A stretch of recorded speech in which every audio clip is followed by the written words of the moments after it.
Foundation म्हणून संस्था आहे आणि संस्था स्थापन करण्याच्या आधी आपण विधवा महिलांसाठी उपक्रम जो घेतला होता पंचायत समिती देऊळमध्ये आणि त्याच्यानंतर शासनाचा GR आला की विधवा अनिष्ट प्रथा बंद करायची आहे.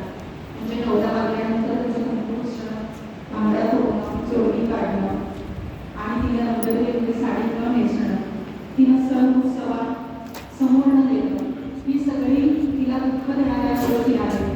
म्हणून विधवा ही अनिष्ट जी प्रथा आहे ती आपल्याला समोर नष्ट करायची आहे. त्याचा आता शासनाचा GR पण आहे. तर आपल्या ग्रामपंचायतीमध्ये त्याचा ठराव झालाय का? कारण ठराव करून घ्यायचा आहे. तर त्या बाबतीत थोडं तुम्ही जागरूक राहा. त्याचबरोबर आपल्याला विधवा महिलांना ज्या ज्या योजना आहेत शासनाच्या त्या मिळवून देण्यासाठी आपण प्रयत्न करतो. जर 18 वर्षाच्या आतील 2 मुलं जर तिला असतील तर तिला 4,500 रुपये मिळतात आणि तिला संजय गांधी निराधार योजनेचे 1,500 मिळतात. म्हणजे एकूण तिच्या अकाउंटला दर महिन्याला 6,000 रुपये जमा होऊ शकतात. त्याच्यासाठी चक्रवर्ती सोशल फाउंडेशनकडे कर्ज तिला द्यायचं आहे. त्याचबरोबर मी एक गुगल फॉर्म सुद्धा बनवलेला आहे त्याचं सांगितल्यानंतर. तर तो फॉर्म जर भरून दिला तर आम्हाला तिच्या अडचणी समजण्यासाठी सोपं जाईल. अजून काही शासनाचा GR आहे की मुलीही जर ती असेल तर तिला जागा देऊन घर सुद्धा बांधायचं आहे असा एक GR आहे. त्यासोबत पण आम्ही काम करतो. आणि जर त्या विधवा मुलांकडे शेती असेल, जमीन असेल तर तिला त्याच्यावरती काय प्रोसेस करून आपण तिचं दरडोई उत्पन्न, महिन्याचं उत्पन्न कसं वाढवू शकतो याच्यासाठी सुद्धा आपले आता प्रयत्न चालू आहे. तर त्यांनी फक्त चक्रवर्ती सोशल फाउंडेशन मला जरी त्यांनी भेटलं किंवा अर्ज दिला तर आपण त्यांना त्या गटाला घेऊन जाणार आहे. आत्ता मी तुमच्याकडे जे आलेले आहे तो एक असा विषय आहे की एका संस्थेने माझ्या संस्थेला कॉन्टॅक्ट केलेला आहे आणि विचारलेलं आहे की जर तुम्ही अशा गरजू मुलांबरोबर तुम्ही काम करता तर असं एक आपल्याला कापड जे आहे, कॉटनचं कापड आहे ते कटिंग करून ते आपल्याला देणार आहे आणि आपण ते शिवून देणार आहोत. आपण पहिलं प्राधान्य असं म्हटलं की जी खरी गरजू आहे, जी विधवा आहे, एकल आहे, रोड कुमारिका असेल त्याच्यामध्ये तर तिचा पहिला विचार आणि बाकी नंतर सगळ्याच महिला अर्ज करू शकतात किंवा सगळ्याच महिला शिवून देऊ शकतात. कारण टार्गेट आपलं खूप मोठं आहे आणि 1 लाख वगैरे पिशव्या त्याच्याही वर आपण जेवढी डिमांड करतो तेवढं आपल्याला काम कंटिन्यू काम मिळणार आहे, कायमचं काम. पिशवी फक्त आपल्याला शिवून द्यायची आहे. लक्षात येते ना? कापडी कॉटनची पिशवी आहे, बॉक्स नाही आहे त्याला, 12x18ची पिशवी आहे इंच आणि ती बॉक्स नाही आहे, फक्त टीप मारायची इकडून आणि इकडून अशा टिपा मारायच्या. वर ज्या आहे ती टीप मारायची आणि वर बंदी. इतकं सोपं आहे. अगदी 9वी 10वी 8वीच्या पण मुली करतात. साधी पिशवी आहे आणि त्याच्या मागे आपल्याला 2 रुपये मिळणार आहे. आता मी एका टेलरला म्हणजे मी सुद्धा म्हटलं की होय म्हणून पण नाही म्हणून, कारण मला पण तेवढा वेळ त्याच्यासाठी द्यायचा आणि माझा संपूर्ण फोकस असा आहे की ज्या ज्या गरजू आणि विधवा महिला आहेत त्यांना समाजामध्ये मान सन्मान मिळवून देणं आणि तिला जास्त सक्षम करणं की जेणेकरून तिला समाजामध्ये पैसा आला की आपोआप मान सन्मान पण मिळतो. ते माझं रिअल काम आहे. पण आता हे आलेलं आहे तर तिला जर आपल्याकडून 4 पैसे मिळत असतील तर आपण पाऊल टाकू म्हणून मी ते थोडंसं विचार केला की चला आपण बघूया, प्रयत्न करू. तर आता आपल्याला माझी एक टेलर महिला आहे, तिला मी विचारलं तर ती म्हणाली 200 ते 300 मध्ये 300 पिशव्या मी देईन असं तिनं मला सांगितलं की मी तुम्हाला 300 पिशव्या जर मोटार आहे ना मशीनला लावली तर 300 पिशव्या मी तुम्हाला शिवून देईन. म्हणजे मला दिवसाला 700 रुपये मिळतील. आता ही संधी आहे आणि किती जेवढा तो ठेवणार आहे तेवढे त्याला पैसे मिळणार आहे. आता महिलांनी जर वर म्हटलं तर मी एकटी काही 1 लाख पिशव्या शिवू शकणार नाही. तर महिला जेवढ्या वर म्हणतील तेवढं मी अजून मागू शकते.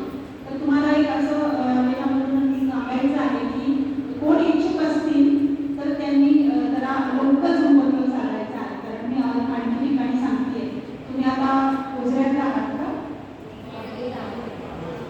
त्यामुळे तर तुमच्या इथे मी एक मेसेज तयार केलेला आहे, तो मी सरांना टाकेल की सर तुम्हाला टाकते. तर तो तुम्ही जरा त्यांना सांगा आणि ते तुमच्याकडे जे जे इच्छुक असतील त्यांनी माझ्याशी संपर्क साधा. विधवा शेतकरी महिला जर असेल तर त्या संदर्भातल्या ज्या ज्या योजना आहेत त्याच्यामध्ये खूप पैसे आहेत. आपल्या मुलांनी गाव सोडण्याची अजिबात गरज नाही. इतका निधी आपल्याकडे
आणि माझा नंबर आहे